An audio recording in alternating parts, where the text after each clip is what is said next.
People everywhere are starting to listen to him. He's going on French, British, Italian, Japanese television. This is the Wide World of Weingarten. Welcome back. It's the Wide World of Weingarten. It is January 4th, Tuesday, 1 o'clock in Los Angeles. Did you enjoy Monday Night Football last night? The Steelers won 26-14, kept their playoff chances barely alive on life support going into Week 18. Najee Harris, 188 rushing yards. It was Big Ben's last home game at Heinz Field. He ran around the field afterwards. He had one of the worst games I've seen as a starting quarterback this year. The Browns were probably tanking most of the time. The last 2-3 minutes of the game were slightly interesting with some garbage scoring. Najee Harris now has more touches than Jonathan Harris on the season. He'll be lucky to finish third for Offensive Rookie of the Year. The only other notable thing to come out of this game, I think, really was TJ Watt taking the lead for Defensive Player of the Year with his 4-sack performance. 21.5 sacks on the season might be enough for him to win, even without the Steelers making the playoffs. I think Aaron Donald should win. Market seems to disagree with me. TJ Watt's currently minus 400. The NBA, something we don't talk about much on this show because I don't consider myself a very good professional basketball gambler, so not much for me to talk about. The extent of my my NBA stuff is fantasy basketball, where I have Anthony Davis on my keeper team as my perpetual keeper. So that keeps me involved following the NBA, but I don't really follow game to game and bet openers or really get down on the betting, other than tailing people smarter than me occasionally, or betting a local game on TV for my own entertainment. Recreational betting still exists. But the Clippers, I noticed some news out of LA with the Clippers. They have some COVID problems, not just among their players where they're playing a skeleton crew currently, but their staff is decimated. A lot of the assistant coaches were out. The head of their defense, the defensive coordinator or whatever you would call that for the basketball team, he was out.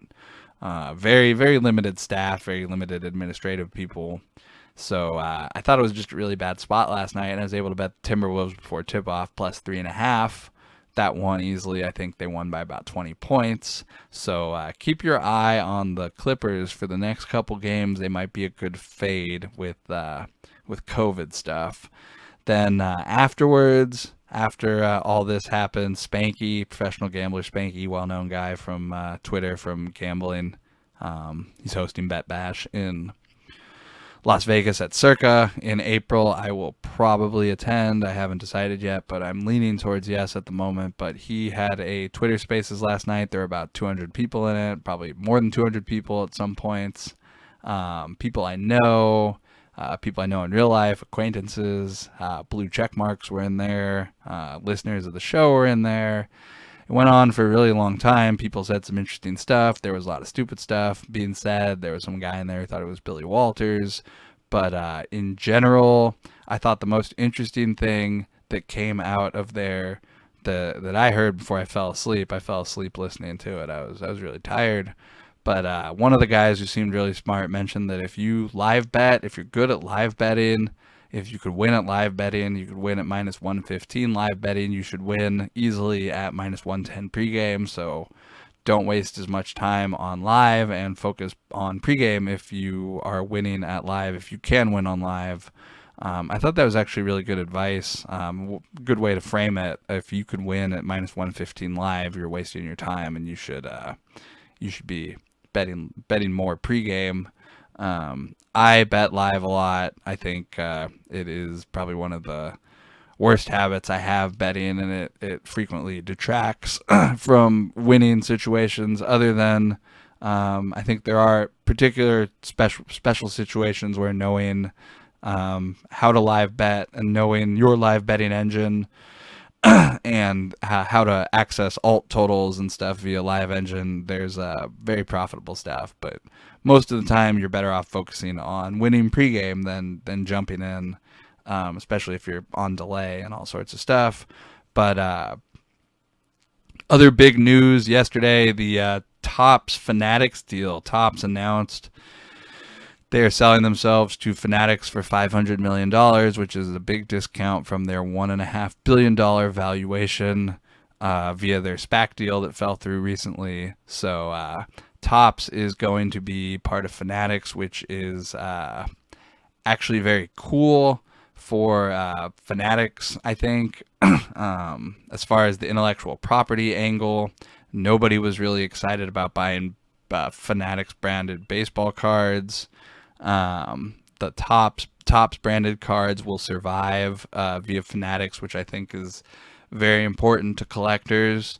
And there's a lot of stuff that I think Fanatics can improve with Topps: their customer service, their distribution, etc. Michael Eisner definitely got outplayed here, and $500 million from a $1.5 billion valuation is probably disappointing for him. But for Fanatics, they're acquiring 70 years of Topps intellectual property for $500 million. It reminds me of when Disney acquired Marvel for $1.5 billion or $1.9 billion. Great deal, I think, for Fanatics. They're creating multiple verticals right now, getting into sports betting, memorabilia, cards. They already have customer data on people via all their other apparel and merchandising deals and everything. So it's a very interesting company. I think they will be tapping the public markets for capital in 2022 because it's going to take a lot of money to launch and market some of these new verticals, mainly the sports betting. One that they're multi-state sports betting that they plan to most likely launch. And it wouldn't surprise me if they acquire one, if not more, sports books, independent, public, most likely publicly traded sports books. Rush Street, PointsBet have both been mentioned with Fanatics, but it would not surprise me if in addition to building out their own sports book, they just went ahead and bought one, if not two companies for their technology and the people to get their stuff off the ground. We'll keep our eyes on any more deals that Fanatics does coming up, but keep your eye on them because they are the leading new conglomerate in the sports betting space. Very interesting stuff going on in the business of sports every day right now. Today we have the Texas Bowl. It's the last game of bowl season. It is so prestigious. They play it 2 games after the Rose Bowl on a Tuesday afternoon. Kansas City creeping up to a 7.5 point favorite. Still some 7s out there. If you got some 7s, I would probably try to grab it. For me, it just comes down to LSU not having scholarship quarterbacks as one of the 39 available players today. When you're down to your 4th and 5th string guys at quarterback, bad things start to happen. Interim coaching staff too. There's just not much going for LSU here, and I think the 39 players who are playing for LSU are going to try their hardest, but they're not going to be able to move the ball. And I bet Kansas State. I bet them 4. I bet them 6.5. I bet a little bit more at 7. I'll be watching. I just said this whole thing about not betting live if you could bet pregame, and I'm going to disregard that, and I'm going to definitely keep my eye on this live, because if I was LSU and had 39 players and an interim coaching staff for a bowl game, I would very much be playing a ball control offense with a lot of running, a lot of clock control, a lot of trying to keep the ball, not allow extra possessions for the other team. You really want to keep the clock running when you have 39 guys, because you have no backups, you have nobody to really come in and do things if somebody gets gassed. So you also have no backups for injury. At 39 guys, you got a 2 deep. That's it. But I just think Kansas State's the right side here. There's no argument that could be made really for LSU. Seven's a little short still. I think it's a little fair around 10, but 7.5. Really, I wouldn't go crazy playing at 7.5. It gets up to 8, 8.5, whatever. But I will be watching. I will be looking to jump in live if I have a chance to bet some unders. If it really is a slow game, that'd be cool. But I thought it was best to bet as much as I could on KSU pregame, and so that's what I'm doing there. And then it's week 18. Week 18 in the NFL, the final week of the regular season. There's a couple interesting scenarios for different playoff things, but the most interesting is that with the Raiders winning 2 games late and killing my unders, the Raiders are somehow still alive for the playoffs going into Week 18, which is not something I expected to say. With all the drama surrounding their team, the firing of Gruden, etc. But Chargers-Raiders Sunday night is a very big game. The winner is in the playoffs, the loser is out. But earlier on Sunday morning, the Colts and the Jaguars play. The Colts are currently 17-point favorites. So I know what you're saying. There's no way the Colts are going to lose that game. But it's the NFL. It's any given Sunday, anybody could win a game in the NFL. It's very unpredictable, and smarter people than me have lost lots of money predicting things that it could never happen until it happens. And week 18, previously week 17, is always full of things that have never happened before until they happen. And the 17-point favorite Colts losing to the Jaguars would be one of those things that doesn't happen till it happens. But Jaguars 7-1 underdog, 7.5 to 1 underdog. If they do happen to win, if they do happen to knock the Colts out, or they do happen to beat the Colts would be knocked out of the playoffs simply by the Chargers and Raiders tying on Sunday Night Football. So knowing that the Colts would be eliminated if all they did was tie, theoretically, and I'm talking just purely theoretically at this point, the Chargers and Raiders would have no incentive to do anything other than kneel the ball or run straight into the line and fall down for 60 minutes and then go to overtime, kneel the ball, and accept a tie, because you risk no injury and both of you go to the playoffs. And there's a chance you guys meet in the playoffs, obviously, but game theory here, I think, would say that Chargers and Raiders tying would be the optimal outcome for both teams. And someone said to me on Twitter that if the Chargers and Raiders did that, the commissioner would force them to forfeit because they have to play. You can't just kneel the ball. And I don't necessarily think that's true, because you would have to prove that the Chargers and Raiders actively colluded before the game, or agreed to kneel the ball. And really, this is the NFL's fault if this does happen. If the Jaguars do beat the Colts, this is the NFL's fault for scheduling this game as a standalone game on Sunday night. If you want competitive integrity, start all the games week 18 at the same time. I assume if the Jaguars win, that's what's going to happen in the future, but let's not get ahead of ourselves. 17-point underdogs.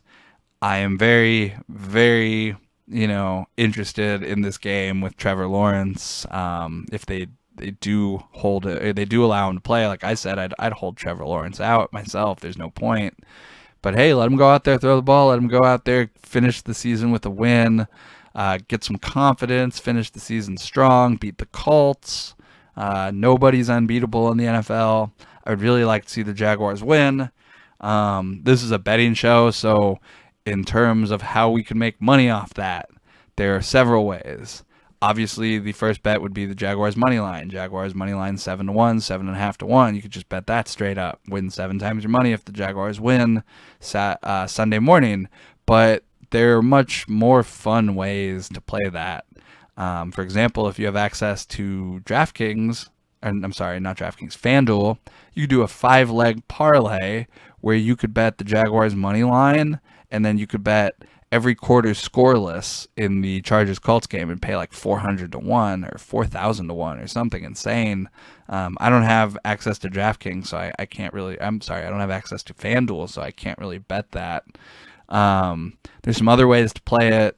One of the ways that I found the easiest was to bet the alt-under on the Chargers-Raiders game at like under 40 at 2 to 1, parlayed with the Jaguars to win at 7 to 1. I think $500 on that bet paid $12,000 or $12,700 or something.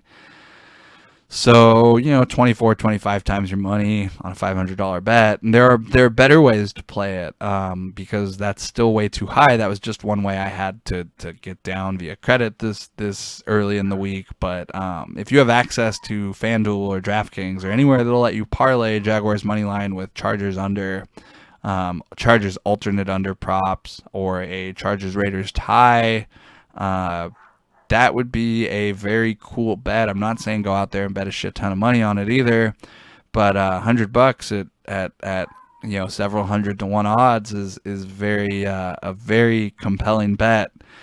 If you think the Jaguars could shock the world on Sunday morning, and it's the NFL where anybody could win anytime, just ask the Bengals who beat the Chiefs, or the Saints who beat the Bucks, etc., etc. The Jaguars themselves, they beat the Bills 9-6 earlier this year. So all these upsets are possible in the NFL, especially Week 18, where wacky stuff happens. First Week 18 in NFL history, for that matter. But I'm gonna look for some different ways to make some really far out bets on that game. Although we will know pretty quickly, because obviously if the Jaguars go down 10 points, 14 points, it's probably going to be lights out for them early.